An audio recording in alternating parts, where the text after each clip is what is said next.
Good morning class. आज हम class 12 के रैखिक प्रोग्रामिंग समस्या जो रैखिक प्रोग्रामिंग चैप्टर था उसमें हमने 2-3 लेक्चरों में बताया। पहले लेक्चर में हमने बताया कि रैखिक प्रोग्रामिंग होती क्या है, और दूसरे में हमने मैथमेटिकल फॉर्म में अगर कोई क्वेश्चन दिया होता था तो उसको आरेखीय विधि से सॉल्व करना बताया था। अब जो नेक्स्ट एक्सरसाइज होगी उसमें क्या बताया जाएगा, एक लैंग्वेज में क्वेश्चन दिया रहेगा, ठीक है, और उसको हम मैथमेटिकल फॉर्म में बदलेंगे और मैथमेटिकल फॉर्म से को आरेखीय विधि से सॉल्व करेंगे, ठीक है। तो इसमें क्वेश्चन जो रहेंगे इस एक्सरसाइज में वो लैंग्वेज में रहेंगे और मैथमेटिकल फॉर्म में पहले हम उसको बदलेंगे और फिर आरेखीय विधि से उसको सॉल्व करेंगे। तो आइए देखते हैं क्वेश्चन क्या है। एक व्यापारी कुछ पंखे तथा सिलाई मशीन खरीदना चाहता है। उसके पास निवेश के लिए 5,760 रुपए, यानी कुल उसके पास कितने रुपए हैं, 5,760 रुपए, तथा रखने के लिए अधिकतम 20 नग, मतलब उसकी दुकान में इतना स्पेस है कि 20 वस्तुएं ही रख सकता है, ठीक, के लिए स्थान है। एक पंखा 360 रुपए में तथा एक सिलाई मशीन 240 रुपए में। एक पंखा कितने का मिल रहा है, 360, और एक मशीन कितने मिल रही है, 240 में उपलब्ध है। उसे आशा है कि वह पंखे पे 22 रुपए लाभ पर तथा एक सिलाई मशीन को 18 रुपए के लाभ पर बेच देगा, ठीक। यह मानकर कि वह जितनी वस्तुएं खरीदेगा बेच लेगा, वह अपनी राशि किस प्रकार निवेश करे कि उसे अधिकतम लाभ। इसको रैखिक प्रोग्रामिंग समस्या बनाकर ग्राफ द्वारा हल कीजिए। तो पहले इस समस्या को हम पढ़ते हैं, समझते हैं, फिर रैखिक प्रोग्रामिंग समस्या बनाते हैं और फिर हम उसको ग्राफ की विधि से हल करते हैं। तो देखिए, एक व्यापारी दो चीजें लेना चाहता है, कुछ पंखे लेना चाहता है और कुछ सिलाई मशीन लेना चाहता है। पंखे की कास्ट और जो उसके पास टोटल पैसा है इन्वेस्टमेंट के लिए वो 5,760 रुपए है। एक पंखा 360 रुपए का है और एक सिलाई मशीन 240 रुपए की। पंखे पे 22 रुपए का फायदा हो रहा है और सिलाई मशीन को बेचने पे 18 रुपए का फायदा हो रहा है। वो कैसा इन्वेस्टमेंट करे, किस तरह, कितने पंखे, कितने और 20 वस्तुएं ही दुकान में रख सकता है, किस तरह वो खरीदे कि उसे ज्यादा से ज्यादा फायदा हो। तो हम क्या करते हैं, मान लेते हैं, सोल्यूशन देखते हैं। मान लेते हैं, माना व्यापारी X पंखे तथा Y सिलाई मशीन खरीदता है, ठीक है। उसने कितने पंखे खरीदे, X पंखे। एक पंखा कितने का था, 360 रुपए। एक पंखा कितने का था, 360 रुपए। X पंखा कितने का हुआ, 360 रुपए X। एक मशीन कितने की थी, 240 रुपए की। मशीन कितने की ली, 240 Y। ये टोटल कास्ट आ गई। ये क्या आ गई, टोटल कास्ट।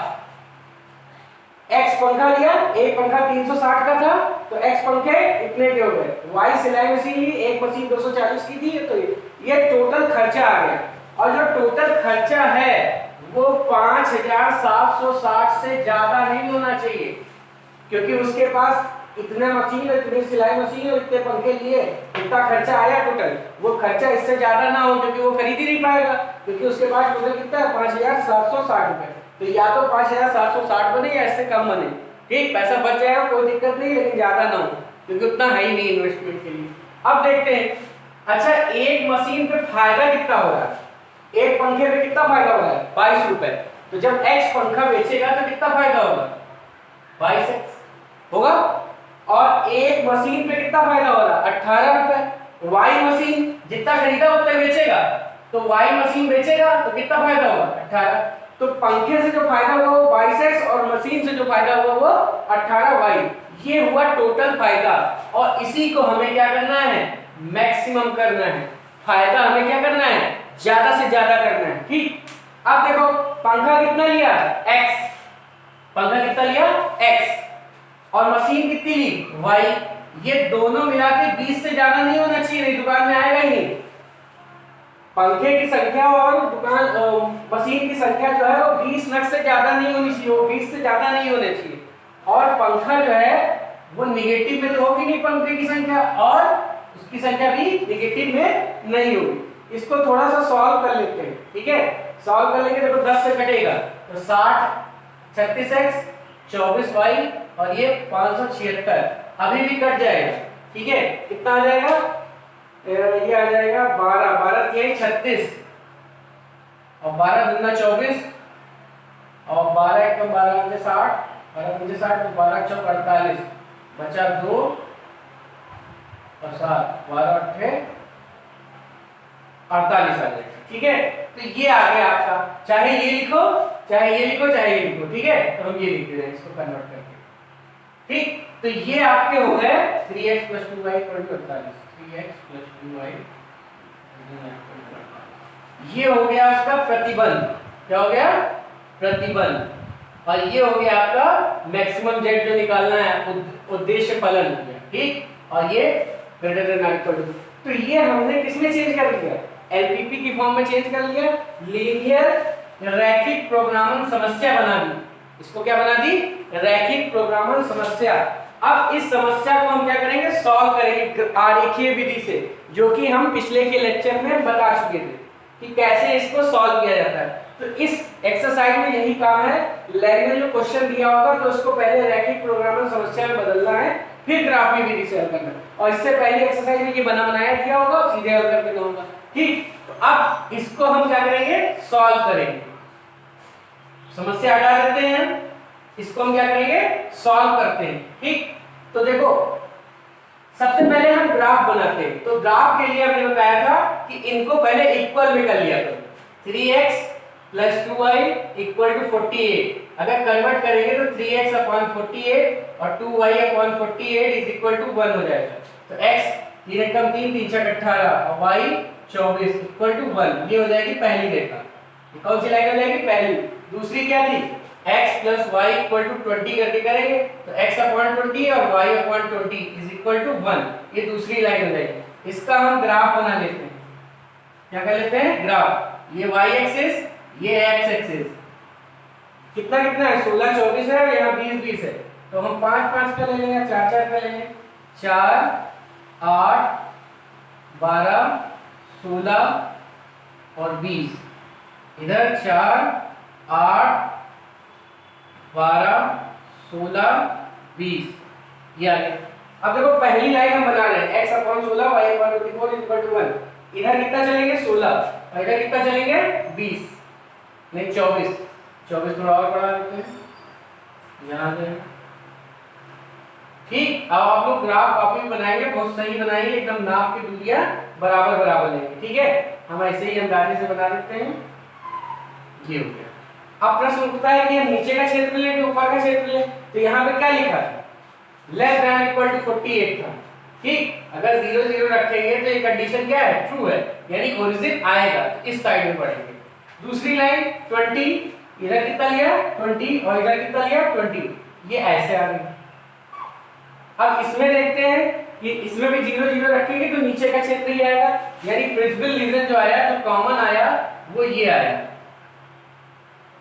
कॉमन क्या आया? ये रीजन आया जो दोनों में होगा। ठीक है, अब ये कॉमन रीजन आ गया।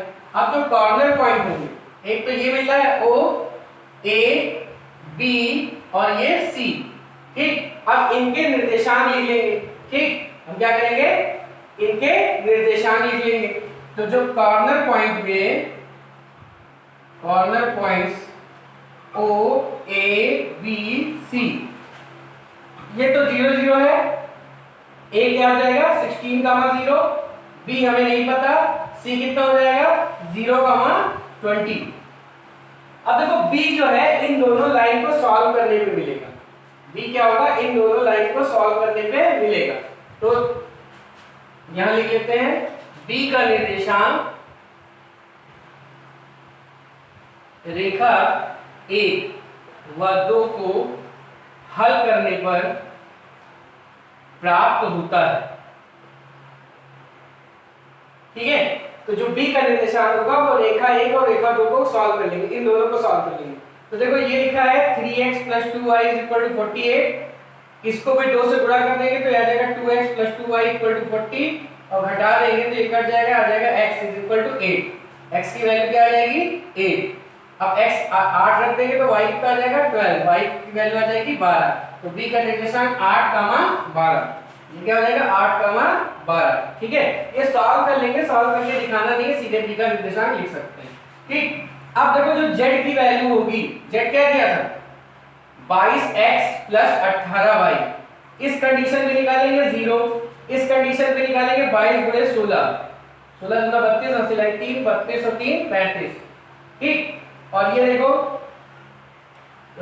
22 गुणे 8 प्लस 12 गुणे 18, ये आ जाएगा, और यहाँ पे आ जाएगा 12 गुणे 18, नहीं 20 गुणे 18, 18 गुना 36 यानी 360, ये 360 रुपए आ रहा है। और यहाँ आ जाएगा 8 गुनी 16 1 17 और 18 दामा 180, 180 प्लस 24 204, ये आ जाएगा 6 4 10 1 8 380। तो जो ज्यादा प्रॉफिट हो रहा है वो क्या हो रहा है, maximum z is equal to क्या है 380 रुपए। हमें क्या करना था, ज्यादा से ज्यादा फायदा करना था, तो 380 रुपए हमें फायदा हो रहा है। कब, जब पंखे की संख्या कितनी ले 8, वह सिलाई मशीन कितना ले